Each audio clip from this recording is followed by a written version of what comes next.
Hey, bonjour! Je m'appelle Nadine Fortin et je suis votre coach sur moncoach.tv.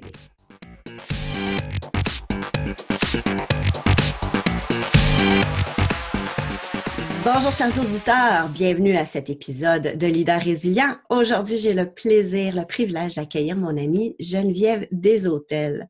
Bonjour Geneviève. Bonjour Nadine, bonjour tout le monde. Oui, Geneviève, je suis très heureuse de t'accueillir. Je te souhaite la bienvenue. Aujourd'hui, on va parler de résilience, mais avant ça, j'ai remarqué que tu signes l'introduction du nouveau livre, ça fait quelques semaines qu'il est sorti, Femme de tête, qui a été publié aux éditions du Journal. Est-ce que tu te considères comme une femme de tête? Oui, parce que même si on a nommé évidemment femme de tête parce qu'on voulait faire référence aux femmes qui ont choisi d'avoir une vie professionnelle qui les menait vers des postes de dirigeantes ou d'entrepreneurs, cela n'empêche en rien que ces femmes de tête-là sont évidemment également des femmes de tête, des femmes spirituelles et des femmes qui prennent soin aussi de leur corps physique parce qu'on sait qu'on n'ira jamais plus loin que notre corps physique va nous amener. J'ai beau avoir toutes les meilleures idées du monde, si je suis fatiguée, si je prends pas soin de moi, de ma santé physique, émotionnelle, spirituelle, mon intellect a beau être fort, il suivra pas. Wow, c'est vrai. T'es une adepte du yoga, professeur de yoga, si je ne Oui, tout m'abuse? à fait. Effectivement, depuis 2010, j'avais choisi à l'époque donc de faire ma certification de professeur de yoga, ce qui m'a amené par la suite à développer évidemment une pratique de méditation pleine conscience, puis de travailler aussi à implanter ça au sein des organisations. Mhm. C'est certain qu'une pratique comme ça aide beaucoup. Je me souviens quand je m'entraînais pour un demi-marathon, j'ai augmenté quand même la distance que je faisais assez rapidement et c'est le yoga que je faisais le soir qui m'a permis de me dépasser parce que j'avais déjà rencontré un mur dans le passé et là, je voulais le surpasser. Tout à fait, parce que le yoga, il nous ramène dans l'instant présent. Puis, tu sais, il y a une chanson en français qui dit le bonheur, il est où, là? Ben, il est là. Il est dans l'instant présent, il est dans la respiration consciente, il est dans un mouvement qu'on fait en pleine conscience. Alors, effectivement, quand on sait pratiquer ou on a entraîné notre mental à retrouver cet état d'esprit-là, quand on rencontre un mur en courant ou un mur dans notre vie, on sait où il y a un réflexe qui nous ramène, je vais dire peut-être même en instinct de survie, à cet instant-là. Mais pour ça, il faut être entraîné. Tu ne commences pas à t'entraîner au moment où tu es dans le mur, tu sais. Mhm, Évidemment, pour mhm. des raisons évidentes. Ouais. Puis c'est un moment présent où on est capable d'accepter comme on est, tant dans notre fragilité que dans nos forces. Euh, Tout et à fait. toi, Geneviève, c'est quoi la place que tu accordes justement à cette fragilité, à la vulnérabilité dans ta vie de femme de tête, d'entrepreneur, de maman, de conjointe? Souvent, tu sais, veut pas, il y a une image qui est sur les réseaux sociaux qui peut laisser comme impression Geneviève, c'est une femme forte. Geneviève, c'est une femme qui est persévérante, qui réussit. On peut même penser, puis ça, je vous le dis à tort, que tout est facile. Alors, je vous annonce en grande primeur que c'est pas tous les jours facile. C'est pas tout le temps non plus évident de trouver des solutions pour garder la tête hors de l'eau. Et ça, étonnamment, je le dois à une pratique de résilience qui date d'avant même que je connaisse la définition du mot. Ça date de mon enfance. Alors, j'en Wow. ai pas souvent parlé parce que ça n'a juste pas à donner. C'est pas que j'en ai honte comme telle, mais moi, ben, j'ai une histoire de famille qui fait en sorte que j'ai pas connu mon père et j'ai pas habité avec ma mère biologique.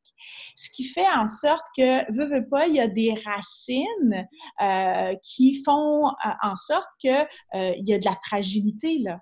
Il y a de la fragilité, il y a de la peur de l'abandon, hein, il y a tout ça. Là. Il y a la recherche d'être aimé. C'est une espèce de mix que certains psychologues pourraient se faire un grand plaisir d'analyser. mais qui, évidemment, ça ne m'a pas empêché d'avoir une très bonne éducation par mon oncle et ma tante, mais qui a fait en sorte que rapidement, je dirais au cégep, j'étais déjà en appartement. Donc, il fallait que je m'occupe de moi et que j'apprenne que la seule personne sur laquelle je pouvais compter, c'est moi. Et ça fait en sorte que tu développes un instinct de survie. Puis qui dit survie, dit nécessairement accepter que des fois tu vas pleurer, que tu vas tomber, que tu sais, que tu as besoin d'aide. Alors, oui, je suis responsable de mon destin, puis ben d'aller dire, ben j'ai besoin de toi, j'ai envie d'être avec toi, j'ai besoin des gens autour de moi. Je pense que là, les gens vont comprendre pourquoi j'aime tellement ça. Publier, partager, on y reviendra, là, mais comment tout ça a constitué ma mission de vie finalement. Je trouve ça très intéressant parce que tu dis la seule personne sur qui tu peux compter, c'est toi. Et puis, en comptant sur toi, tu vas aller demander, tu vas aller exprimer le besoin que tu as envers les autres. Oui, parce que je ne vais pas attendre que l'autre me le demande. C'est pas la responsabilité de l'autre de me dire, Geneviève, as-tu besoin d'aide? Parce que lui a ses propres, lui ou elle, bien sûr, a ses propres enjeux, ses propres difficultés, ses propres succès, sa propre vie, son propre horaire. Je peux pas lui demander d'avoir des antennes pour dire, ah, je pense que là, Geneviève a besoin d'aide. Alors, c'est à moi, justement, de prendre ma responsabilité et de dire, hey, sais-tu quoi, dans ça, là, ce matin, j'ai besoin de toi. Puis l'autre, ça sera sa responsabilité de me dire, hey, Geneviève, ce matin, je suis pas disponible, mais je pourrais demain. Et j'ai jamais été en état de vulnérabilité ou émotionnellement si affectée que je ne peux pas attendre au lendemain. Faut que je remercie, j'ai envie de dire, l'univers dans tout ce que, oui, j'ai pu vivre de situations vraiment pas faciles. J'ai un instinct de survie, puis je crois foncièrement. Je pense que c'est une croyance avec laquelle j'ai même pas envie de travailler à la déconstruire parce qu'elle me sert trop que tout est possible. Et ça, je le dois à une autre de mes tantes avec qui j'ai passé les 5 premières années de ma vie, qui, oui, avait un diagnostic de santé mentale, mais ce diagnostic de santé mentale a fait en sorte que chaque chose que je lui demandais, elle disait oui. Bon, certains parents pourraient dire, et moi-même qui est maman aujourd'hui, 0-5 ans, à se faire dire oui tout le temps, ben ça peut laisser quelques séquelles. Mais en même temps, honnêtement, ça a procuré pas mal plus de bons que de mauvais. Ce qui fait qu'aujourd'hui, ouais, tout est possible, je le crois foncièrement parce que je me suis fait dire oui souvent dans ma vie. Puis je me disais, je veux reproduire ça avec mes enfants. Puis j'ai pas été capable. Je leur dis non! Je leur dis non régulièrement. Je leur dis oui aussi, là, mais je leur dis non assez souvent. Alors, ce bout-là, j'ai pas été capable de reproduire. Je suis certaine qu'ils te rendent l'appareil et qu'ils te disent non, eux autres aussi. Oh que oui! T'as raison. Donc, tout est possible, Geneviève. Oui, tout est possible. Et si on regarde là, ton cheminement dans les dernières années, on dirait vraiment que tout est possible. La vie semble bonne pour toi. On te voit aller sur les réseaux sociaux. Mais je me souviens que toi et moi, on avait échangé l'image d'un iceberg là, avec juste le succès qui est sur le dessus. Parle-nous donc de cet envers du décor-là. Oh mon Dieu! Cet envers du décor-là veut dire persévérance, travail, passion. Passion qui fait que, je vais vous dire, j'ose même pas vous dire depuis quelle heure je suis levée ce matin, mais je vais me coucher tôt par contre. Dans le sens que je dors 7 heures par nuit, j'en ai besoin. Quand j'en dors 6, je le ressens très rapidement, puis je veux pas être dans ce sentiment-là. Je suis assez, je vais dire justement consciente de moi pour savoir que ça prend 7 heures. Mais tout le reste du temps, je travaille. Vous allez dire, oui, mais tes enfants, tout ça, c'est omniprésent. Cette mission de vie, cette mission d'entreprise, ce goût de changer le monde, ce désir profond qui justement me fait avoir une émotion au moment où je vous parle, de dire « je peux pas abandonner ». Puis, il faut que je fasse très attention à pas verser dans l'acharnement et c'est à ça que les autres me servent. Moi, je suis pas assez vigilante. Je suis très passionnée, je vais travailler très fort, puis il faut qu'il y ait quelqu'un qui me dise à un moment donné « Wow, là, selon ma perception, tu verses dans l'acharnement. Là, ça réveille ma vigilance, puis c'est à moi de prendre la décision. Est-ce que je continue puis je m'acharne ou effectivement je backtrack en bon québécois puis je réoriente vers autre chose, toujours vers l'objectif qui est de changer le monde, qui est de partager. Puis quand je dis changer le monde, c'est changer le monde un leader à la fois. Ça, je le dis, je le porte. Je pense pas, moi, d'avoir des visées, je vais dire, collectives. Je pense pas changer d'une société. C'est pas l'angle avec lequel j'ai le plus de talent, tu sais, dans le sens que j'irai pas en politique ou, en tout cas, faut jamais dire jamais, là, mais c'est pas ça qui m'appelle. C'est pas d'être leader d'une grande organisation, par exemple environnementale ou autre, mais c'est de réveiller des consciences, une personne à la fois. Ça, oui, je pense que je l'ai fait, je peux continuer à le faire, puis d'inspirer là-dedans. Tu dis l'acharnement.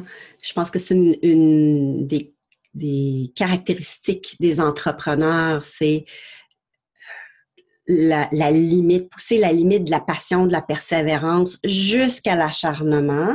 Ouais. En fait, je pense que pour la majorité, le commun des mortels, ça dépasse la limite dans l'acharnement, mais que pour un entrepreneur, tu es encore dans la persévérance. Oui, tu as raison. Par contre, si tu verses dans ton acharnement, ben c'est là que tu seras plus en mesure de compter sur toi-même. Exactement. Exactement. Tu vois, là, on a une entreprise technologique qui est Luxi, qui est une start-up technologique avec laquelle on est foncièrement, moi, mes associés et l'équipe, il y a quand même 6 personnes qui travaillent à tous les jours, convaincus qu'on est en train de faire le futur de l'apprentissage, mais maintenant. C'est-à-dire qu'on bâtit dès maintenant, on a des clients maintenant, comment on va enseigner, probablement dans nos écoles et dans nos organisations, dans l'avenir. Certes, nous, on est la V1 de tout ça. Hein? Dans 10 ans, il y aura la V22 qui sera faite peut-être par nous et par d'autres grands joueurs. Mais pour l'instant, nous, on met la première goutte. Hein? Un peu comme la première voiture n'étaient pas du tout les voitures qu'on voit aujourd'hui, mais ça a pris la première voiture pour arriver là. Alors, je pense que nous, c'est ce qu'on est en train de faire. Et nécessairement, bien, ça veut dire convaincre des clients un par un.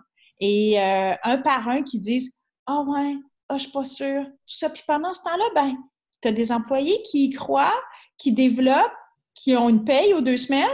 Puis là, puis toi, tu as des clients que tu dis « Mais tu as tellement besoin de ça, mais tu le vois pas encore. Puis je te comprends d'être réticent parce que c'est nouveau, parce qu'il faut que tu ailles vendre ça à ton patron, parce qu'il faut que tu ailles vendre ça au comité de gestion. » Mais ça, là, c'est l'envers du décor. Parce que les gens vont voir le post sur les réseaux sociaux qui va dire que Luxi vient de décrocher le contrat. Ouais, oui, c'est ça. Ça fait 8 mois qu'on travaille comme des malades. Oui, puis il y en a d'autres qui n'ont pas encore dit oui. C'est ça, exactement. Puis d'autre part, ben pendant ce temps-là, ben oui, on a continué à payer nos employés malgré qu'on n'avait pas de vente. Alors, comment on le fait? On a une autre entreprise qui s'appelle Amplio Stratégie, qui est une firme conseil qui, elle, a fait ses preuves dans des créneaux qui sont plus traditionnels et qui, bien sûr, fait en sorte qu'on fait des mandats. Alors moi, je ne suis pas juste une présidente d'entreprise. 50% de mon temps et plus, parfois même, est en mandat. C'est là que vient le travail. Parce que j'ai envie de dire, juste être présidente, c'est cool. Juste être consultante et coach, c'est cool. Les deux ensemble, c'est quelque chose. Mais en même temps, aujourd'hui, je sais pourquoi je le fais. Ça, c'était important pour moi d'arriver à ce mot-là avec toi aujourd'hui.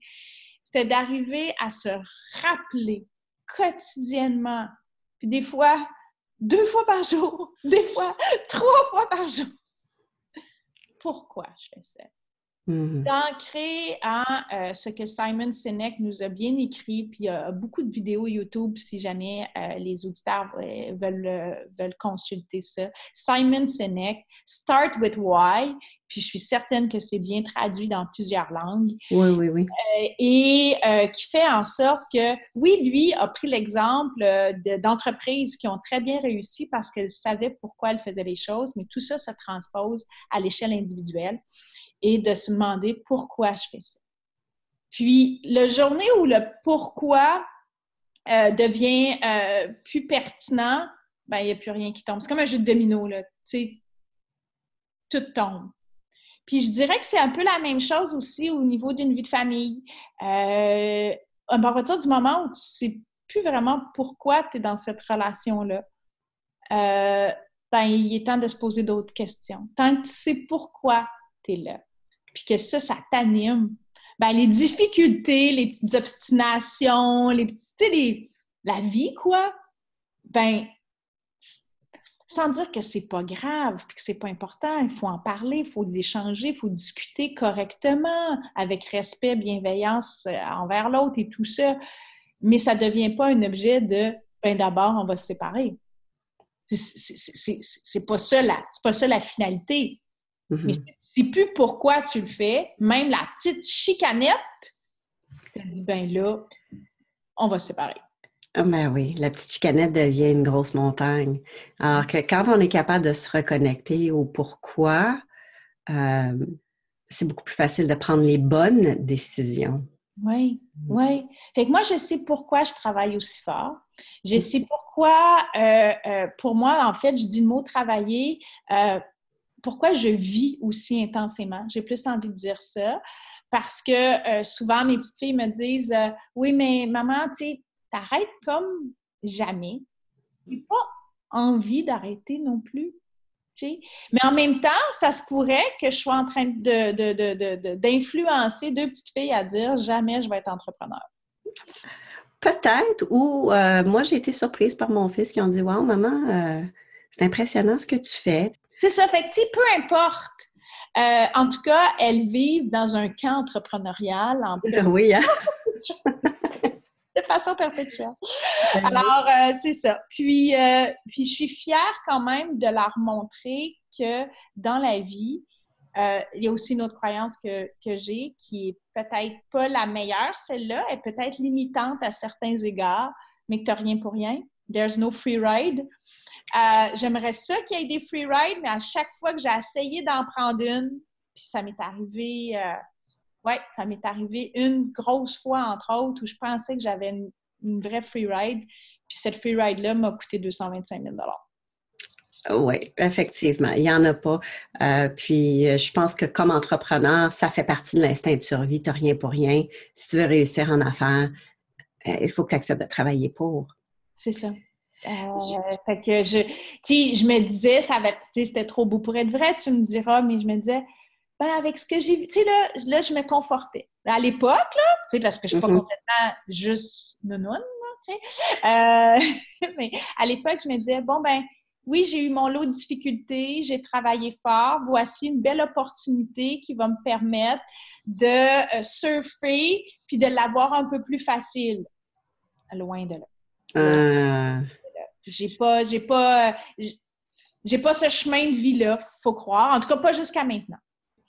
Geneviève, avec tout ce que tu nous as dit, toi, qu'est-ce que tu fais ou comment est-ce que tu fais pour continuer à développer ta résilience, ta persévérance, jour après jour? La vie m'amène des défis. C'est pas épreuve. Je dirais pas épreuve, loin de là, mais m'amène des défis à tous les jours. Un mini-exemple, cette semaine, c'est une semaine de paye. Ben là, OK, il faut que je me mette en mode solution.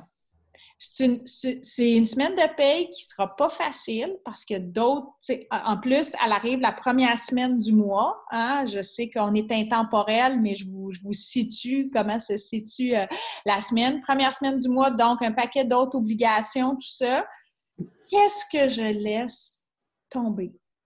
Je ne laisserai pas tomber mes employés, je ne laisserai pas tomber mes engagements, je ne me laisserai pas tomber. Mais qu'est-ce que je laisse tomber? Parce qu'il faut que j'en laisse tomber. Puis quand je laisse tomber, là, moi, là, tu comprends ce que je veux dire? C'est là où la résilience se pratique. Oui. C'est là où ça touche, là. Alors, hein, qu'est-ce que je laisse tomber? Je laisse tomber une demi-journée que je pensais faire X, je vais aller faire un peu de facturable. Je fais ce choix conscient-là. Je sais pourquoi je le fais. On revient toujours à la même chose. Hein? Alors, je sais pourquoi je le fais. Alors, je vais aller faire du facturable, mais il fait un superbe soleil. J'aurais aimé ça, aller courir demain après-midi. Mais non, je choisis de ne pas le faire. D'autres vont dire, ouais, mais t'es workaholic. C'est peut-être votre perception dans la même situation que moi, peut-être que vous ne feriez pas ces choix-là, mais je n'abandonnerai pas les employés. Ils vont avoir une paye jeudi, ça, je vous le garantis. Puis, bien évidemment, mes fournisseurs, je vais aussi honorer mes engagements avec eux. Bien, on n'a rien pour rien, on l'a dit tantôt. Bien, il faut qu'ils en rentrent pour qu'ils en sortent.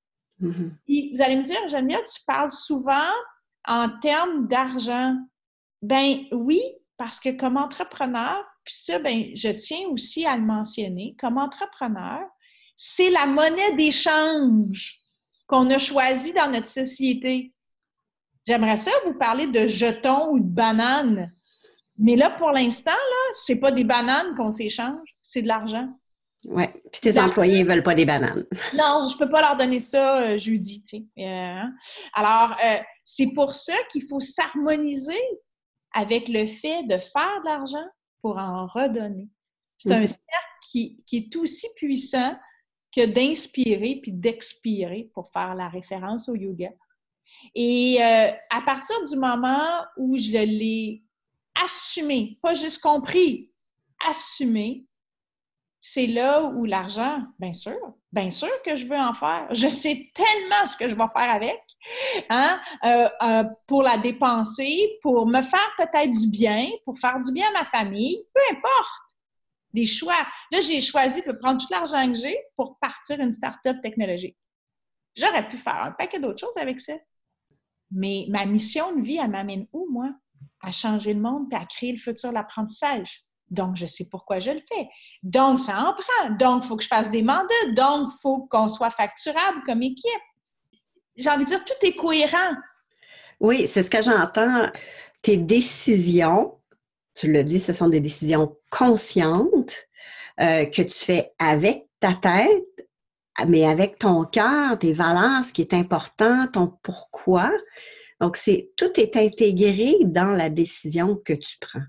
Oui. C'est pratico-pratique, puis ça mène vers des rêves en même temps. C'est ce que j'entends. Exactement. Tu fais un très, très bon reflet, Nadine, parce que c'est ça, je vais dire, le grand message en me préparant à cette entrevue qu'on était pour faire ensemble, à cet échange. Je me dis, s'il y a une chose que j'ai envie que les gens saisissent, c'est qu'il faut trouver notre propre cercle de cohérence. Puis il y en a qui vont écouter en disant, hey, moi, là, sa vie, là, je la veux pas. Bien, ça donne bien. C'est la tienne. C'est la mienne. Puis en même temps, ça pourrait en inspirer d'autres à dire, donc, ça veut dire que c'est possible. Parce que moi, là, je suis une fille ordinaire, là. Hein? Dans le sens où je suis pas surdouée, j'ai pas de problème à l'école, par contre. Oui, j'ai pu faire des études en étudiant correctement. Là, je me suis jamais acharnée à étudier. Hein? Et par conséquent, aussi, pas nécessairement d'une famille, comme je vous disais précédemment, qui m'a ouvert toutes les voies, même au contraire, m'a donné une bonne éducation en bout de piste, mais je veux dire, j'ai pas personne qui a financé ma première maison, ma première voiture. C'est ce genre de truc là, ça faisait pas partie de mon décor, si on peut s'exprimer ainsi. Puis, par la suite, première job, en 95, il n'y en avait pas de job en ressources humaines. Je vous rappelle, à l'époque, on parlait pas beaucoup de gens de ressources humaines dans les organisations. Puis en plus, c'était vraiment considéré comme une dépense. Je vous ramène à 1995. Et par la suite, j'ai fait mon chemin. Puis un jour, oui, j'ai choisi de faire une formation en coaching qui, oui, a été très révélatrice pour moi parce que cette formation-là m'a ramené à un travail d'introspection. Puis là, j'ai retrouvé la Geneviève. Puis tout ça a fait celle qui est devant vous aujourd'hui, mais qui est totalement heureuse. C'est pas parce que c'est facile que je suis heureuse. Je suis heureuse parce que je sais pourquoi je fais les choses. Merci, Geneviève. Autre conseil que tu donnerais aux gens qui veulent davantage travailler leur résilience, leur persévérance professionnellement? J'ai envie de vous donner, j'ai envie de dire, un conseil de coach. C'est un peu incohérent, mon histoire, hein? Mais dans le sens que quand on est coach, on amène évidemment dans nos requêtes, dans nos devoirs, dans nos actions qu'on propose, évidemment, à nos coachés, à sortir de leur zone de confort. Pourquoi? Parce qu'il y a la zone de confort, il y a la zone d'inconfort, c'est là où la magie se passe. C'est là où on peut essayer des choses, où on peut innover, où on peut prendre des risques, puis on peut revenir à notre zone de confort si on n'aime pas trop ça. Mais au moins, on l'aura essayé. C'est un peu comme avec les jeunes enfants quand on leur dit « goûte au brocoli ». Si tu n'aimes pas ça, tu le laisseras, mais goûte-y. C'est la même chose. Alors, mon conseil de coach, c'est de faire de l'auto-coaching avec vous-même et justement d'arriver à vous imposer ou à choisir, voyez-le comme vous voulez, de sortir de votre zone de confort au moins une fois par semaine. Moi, j'ai l'impression d'être sortie de ma zone de confort plusieurs fois par jour et c'est ce qui fait que je grandis à vitesse grand V, tant au niveau personnel qu'au niveau professionnel. Mais une fois par semaine, je pense que c'est une bonne requête. Vous n'êtes pas obligé d'être aussi intense que moi. Ah, c'est super, Geneviève. Personnellement, je dis à mes clients, quand ils sont face à un mur, ils ne veulent pas sortir de leur zone de confort. Il y a une résistance. Je leur parle de cette zone de confort et d'inconfort-là et je leur dis, maintenant, tu as une zone de génie. Ta zone de génie est ici, là, avec ta zone d'inconfort. Oui, merci. Merci justement de l'imager de façon à donner le goût aux gens d'y aller. Merci beaucoup, Geneviève. Avant qu'on se quitte, Geneviève, est-ce que tu as le goût d'ajouter certains éléments par rapport à ta mission, ce que tu fais comme travail? Bien sûr. Alors donc, moi, je suis la présidente donc de 2 entreprises, puis vous allez reconnaître là, la mission des 2 entreprises, au bout du compte, c'est de partager. Partager de l'expérience, partager de l'expertise, partager du savoir, partager ce que vous voulez. OK? Alors, du côté d'Amplio Stratégie, ce qu'on partage, c'est notre expertise en consultation, en coaching et bien sûr en formation sur des domaines de vente, de transformation organisationnelle et donc de leadership et de stratégie. Du côté d'Eluxi, qui est la compagnie technologique, on partage le savoir par le jeu. Hein? Pourquoi? Parce que le jeu, c'est le fun. On veut apprendre, on veut continuer d'apprendre. Et ça, pour moi, c'est fondamental dans une société qui est en pleine évolution technologique et à tout point de vue. Donc, ce qu'on veut, c'est offrir une solution où c'est facile pour les employés et les employeurs, les gestionnaires, les dirigeants, de former leur monde de façon 4 fois plus efficace et à la moitié du prix. Alors, on veut offrir une solution où les employeurs, je vais dire, ils seraient fous de s'en passer. Hein? Ah, c'est ça qu'on veut parce que pour l'instant, les gens, ils nous disent ouais, mais j'ai pas le temps d'aller en formation, mais on n'a plus des budgets. Bien, c'est à partir de cette douleur-là qu'on a créé Luxi. Pour dire, ben là, vous ne pourrez pas nous dire que vous n'avez pas le temps, vous n'avez pas d'argent, parce qu'on vous a designé une solution plus efficace que la formation en classe et que les webinaires et plus économique. Puis en même temps, vos employés vont avoir du plaisir à jouer. C'est ça qu'on fait. Intéressant. Donc là, vous comprenez pourquoi je travaille sans arrêt? C'est pas ça. Oui, ben oui. Et puis, pour ceux qui veulent en savoir plus, le lien pour Amplio et pour Elux va être sur mon site internet, moncoach.tv. Et puis, également dans les notes, si vous écoutez le podcast en audio seulement. Geneviève, je tiens à te remercier d'avoir pris ce temps avec moi ce matin. Un gros merci.